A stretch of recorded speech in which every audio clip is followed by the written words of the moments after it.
हमारा अगला बहुत ही इंपॉर्टेंट रूल और क्वेश्चन क्या है। अब अगर मान लेते हैं आपको क्वेश्चन मिलता है, मैं आपको एक बहुत ही अच्छा क्वेश्चन देता हूं जो प्रीवियस पेपर्स में आ चुका है। Looking at the disturbed condition we had better gone from here. अब देखिए बच्चों, एक बहुत ही लंबा सा सेंटेंस है जो आपको शायद लग रहा होगा कि ये बड़ा ही भारी भरकम सा सेंटेंस है, बस इसका बहुत चुटकियों में आप आंसर दे पाएंगे। कैसे? सेंटेंस लिखा है looking at the disturbed condition we had better gone from here. अब देखिए, अगर आप यहाँ पर लुकिंग एट द से सेंटेंस शुरू हो रहा है तो ये एक फ्रेज है, लुकिंग एट द मतलब किसी चीज़ पर किसी चीज़ के मद्देनजर रखते हुए, मतलब किसी चीज़ को फोकस करते हुए। ठीक है, तो वो भी सही है।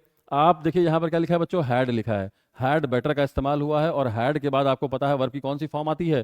Third form. ये सुनो, हैड, हैज, हैव, हैड का तो हमेशा वर्ब की कौन सी फॉर्म आती है बच्चों? थर्ड फॉर्म आती है। अब गलती बच्चों यही है, यहाँ पर गॉन नहीं, यहाँ गो होगा। अब आप सोच रहे होंगे, आपका दिमाग चकरा रहा होगा कि भाई हैड के बाद वर्ब की फर्स्ट फॉर्म कभी आती ही नहीं है, हमेशा थर्ड फॉर्म आती है। यस और नो? तो आपको बच्चों क्या याद रखना है? एक सिंपल सी ट्रिक याद रखनी है, पेपर में क्वेश्चन इस पर बेस्ड होगा। क्या? कि had better, would rather, rather than, dare not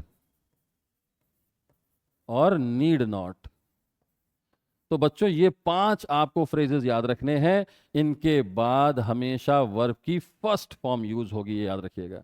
इनके बाद हमेशा वर्ब की फर्स्ट फॉर्म यूज होगी। अगर सेंटेंस में बोला जा रहा है you need not told anyone, you need not told anyone, गलत हो जाएगा, you need not tell anyone होगा।